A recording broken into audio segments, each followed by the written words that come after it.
Salut à tous, j'espère que vous allez bien. Aujourd'hui, on va revenir sur du sport et pas n'importe lequel.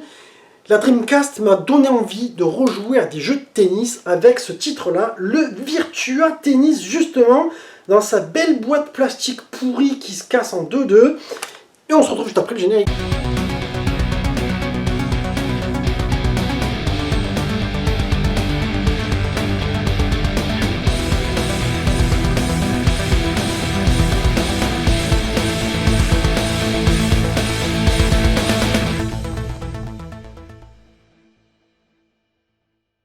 Virtua Tennis au Japon, il s'est fait appeler Power Smash. Il avait d'abord été développé par l'équipe Sega AM3 pour le système d'arcade, et je crois que pour le portage Dreamcast, c'est Hitmaker et Sumo Digital qui s'en sont chargés. Donc il est arrivé au cours de l'année 99 sur les bandes d'arcade, et je crois que chez nous en Europe, il est arrivé début 2000 pour le portage Dreamcast. Donc un jeu qui, si tu veux, de tennis qui se veut un peu plus réaliste que ce qu'on a connu avant, qui reste toujours en même temps arcade, car si tu veux vraiment, après la pure simulation de tennis, il fallait plutôt aller chez la licence Top Spin. Mais là, moi je t'avoue que j'ai pas trop kiffé, c'était vraiment trop dur. Donc un jeu qui va te proposer justement de jouer à 4, c'était un petit peu la nouveauté. Avant, tu pouvais jouer sur la 64 à Mario Tennis, mais là c'était pas un jeu très sérieux. Alors que là, c'est un petit peu le premier jeu d'arcade, on va dire, mais en même temps sérieux, où tu peux brancher 4 manettes et délire avec tes potes. À côté de ça, tu vas avoir des décors qui sont superbes avec différents terrains, un mode World Tour qui te permet de faire carrière et du coup tu vas pouvoir faire évoluer ton tennisman avec des modes entraînement qui sont assez kiffants, c'est-à-dire qu'à un moment donné, par exemple, ils vont te mettre sur un terrain de tennis avec des quilles et il va falloir toutes les dégommer, et tant que tu les dégommes pas toutes, tu montes pas ton level.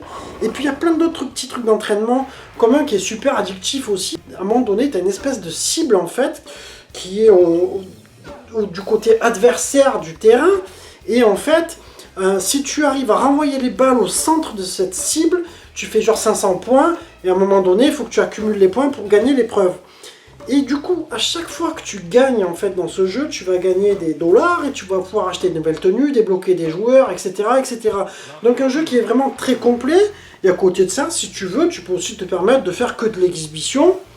Et un jeu qui reste vraiment très fun. Alors ce que je vais te proposer, c'est de passer directement au test. Graphiquement, je le trouve toujours beau en fait. Pour un jeu qui date de 99, je trouve qu'il a pas trop mal vieilli au niveau de sa 3D, ce qui aurait pu être vraiment plus catastrophique que ça. Il y a des jeux qui passent beaucoup moins bien aujourd'hui. Après, tu as toujours des terrains qui sont bien faits, tu vois, quand tu vois Roland Garros. Moi, je trouve qu'ils sont vraiment appliqués. Les personnages, enfin les joueurs, ils sont bien redessinés, ils sont ressemblants de plus en plus. C'est une époque où on commençait vraiment à avoir dans le sport des joueurs qui ressemblent aux vrais. Et en plus, tu as une licence puisque tu vois les vrais joueurs, ça c'est plutôt cool. Et en même temps, je trouve que tout a été bien refait dans les bonnes proportions, tu vois. Donc je dirais que graphiquement, ça mérite un bon 17 sur 20. Au niveau animation, le jeu est assez dynamique. Je te dirais que ça ressemble vraiment à un match de tennis. Les échanges se font sans ralentissement, c'est très fluide, c'est très dynamique. Vraiment, on s'y croirait. C'est le top du top. Alors, c'est sûr que là, tu vas pas avoir des effets de fou. On n'est pas dans un jeu de combat avec des sprites de malade. On a ce qu'il faut et ils ont assuré. Donc, je te dirais qu'au niveau animation, on va être sur du 18 sur 20. Au niveau jouabilité, bon ben voilà, une fois de plus, on est sur une manette Dreamcast. Alors, ça fonctionne plutôt bien avec cette manette. Pour ce jeu-là, franchement, ça va. C'est vrai que si tu vas jouer avec une manette PS3, ben ça va être un peu mieux quand même, hein. Je dis pas le contraire, dans le sens où ta manette Dreamcast, ben au bout d'un moment, elle te fatigue un peu les mains sur l'ergonomie, quoi. Mais sinon, le jeu répond assez bien. Tu peux jouer à la croix. Bon, moi j'ai une manette avec une croix plus basse, donc ça le fait plutôt pas mal. Donc je te dirais que bon voilà, on va rester sur une jouabilité à 17 sur 20. Les touches ne sont pas difficiles, tu as de quoi faire des ballons, tu as de quoi faire des smash, tu as de quoi... Tu vois, c'est vraiment bien réparti. Au niveau mix sonore, bon, franchement, les bruitages sont d'une très très bonne facture, ils sont vraiment excellents. Tu as vraiment là l'impression d'être dans un match de tennis, tu vois. Bon, je t'avoue qu'après, à partir de la PS1, on commence à avoir des bruitages intéressants dans ces jeux. Ensuite, tu vas avoir une musique de fond qui te met bien dans l'ambiance, qui te motive, qui est un petit peu, je sais pas comment te dire, c'est pas du métal, c'est pas du rock. Enfin, je sais pas, c'est une musique vraiment spécifique pour ce jeu-là, qui a été bien pensée. Donc, au niveau du mix sonore, franchement, on aura du mal à faire mieux. On est bien dans l'ambiance, donc 18 sur 20.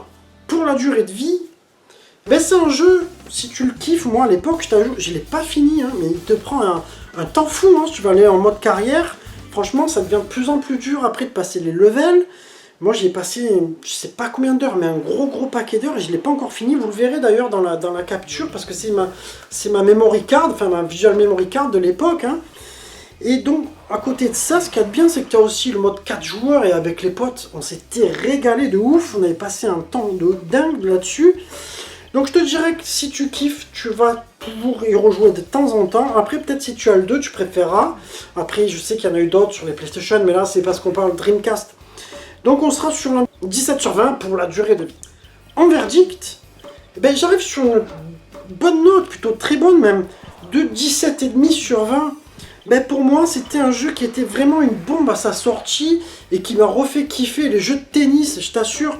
Moi, j'avais voulu me remettre, après, à l'époque de la PS3, j'ai un pote, d'ailleurs, Florence, tu me regardes, tu penseras à ça, qui était à fond de Top Spin, tu vois, lui, il n'aimait pas Virtua Tennis. Et donc, il m'a fait acheter le Top Spin, je crois que c'était le 3 ou le 4 sur le PS3, pour jouer en ligne, tu vois, et franchement, je trouvais que le jeu, oui, c'est vrai, c'est une très très bonne simulation, mais putain, qu'est-ce que c'était dur à jouer, quoi. Il fallait vraiment appuyer au bon moment pour envoyer la balle, mais pas trop fort, pas trop ceci. C'était trop compliqué pour moi. Là, ça reste quand même assez arcade, tout en étant un petit peu réaliste, donc c'était vraiment une superbe licence, et je crois que même en arcade, ça a bien marché. C'est vrai qu'un de ces quatre, j'aimerais bien prendre le 2 pour voir un petit peu la différence. Enfin voilà, on arrive sur la fin de ma vidéo, j'espère qu'elle vous aura plu, et puis ben moi je vous dis à très bientôt les amis, je vous embrasse tous, ciao ciao.